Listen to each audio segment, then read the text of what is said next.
Hello दोस्तों, कैसे हैं आप? मैं हूं दीपशिखा और मैं आपको एक बड़ी ही इम्पॉर्टेंट जानकारी दे देती हूँ कि मैरी कॉम और अमित पंघाल अब नेशनल कैंप के लिए चयनित किए जा चुके हैं और उनके साथ 4 और मुक्केबाज हैं।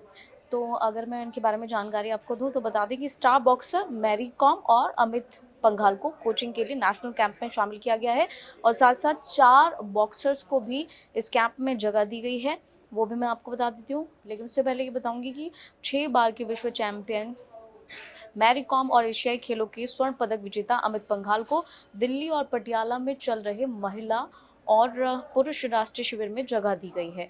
और इसमें मैरी कॉम और अमित के साथ साथ 6 भारतीय मुक्केबाज भी शामिल हैं, वो भी मैं आपको बता देती हूँ। जिसमें है, आपको बता देती हूँ मैं, मनीष कौशिक, सतीश कुमार और आशीष कुमार। विकास ओलंपिक के बाद से पिछले साल कंधे की सर्जरी कराने के बाद से अभी फिलहाल फिट हैं, तो कैंप में वो शामिल हो चुके हैं। यहाँ पे वो अपनी प्रैक्टिस करेंगे तो बहुत बड़ी बात है।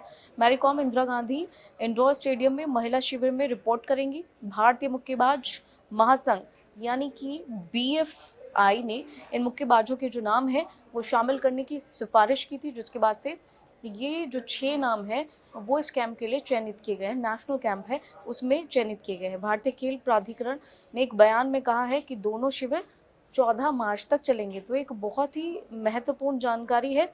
पिछले साल दिसंबर में जो शिविर थे उनमें 6 मुक्केबाजों को, ये जो 6 मुक्केबाज रह गए थे, इन्हें जगह नहीं दी गई थी। तो इस बार जो ये शिविर लगाया गया है इसमें इनको जगह दी है, तो यहाँ पर ये अच्छे से प्रैक्टिस कर पाएंगे, क्योंकि टोक्यो ओलंपिक के बाद से इन्होंने राष्ट्रीय चैंपियनशिप में हिस्सा नहीं लिया था, ये वजह थी। और इसके बाद से अब साई ने कहा है कि ओलंपियन मुक्केबाज अब शिविर में जुड़ेंगे, जो राष्ट्रीय चैंपियनशिप में हिस्सा लेने वाले मुक्केबाजों के साथ 3 जनवरी से शुरू हुआ था। अब इसके अनुसार अब मैं ये भी आपको बता दूं कि राष्ट्रमंडल खेल और एशियाई खेल अब बिल्कुल पास में आ चुके हैं, नज़दीक आ चुके हैं। तो ऐसे में भारतीय खेल प्राधिकरण ने BFI की सिफारिश के बाद से इन मुक्केबाजों को शामिल करने की सिफारिश की है और उसके बाद अब इसको मंजूरी मिल गई है। तो अलग अलग वर्गों में 63 पुरुष मुक्केबाज और 27 कोचिंग और सहयोगी स्टाफ पटियाला के NIS में चल रहे इस शिविर में है। और इंदिरा गांधी इंडोर स्टेडियम में चल रहे राष्ट्रीय शिविर में कुल 57 महिला मुक्केबाज हैं, जिसमें मैरी कॉम भी हैं। और इसमें ओलंपिक कांस्य पदक विजेता लवलीना बोरगोहेन और 25 कोचिंग और सहयोगी स्टाफ भी है। तो अपने आप में बहुत ही महत्वपूर्ण जानकारी है और यकीन है कि आपको जानकारी अच्छी लगी होगी। कमेंट कीजिएगा, शेयर कीजिएगा, बताइएगा कि कैसी लगी वीडियो।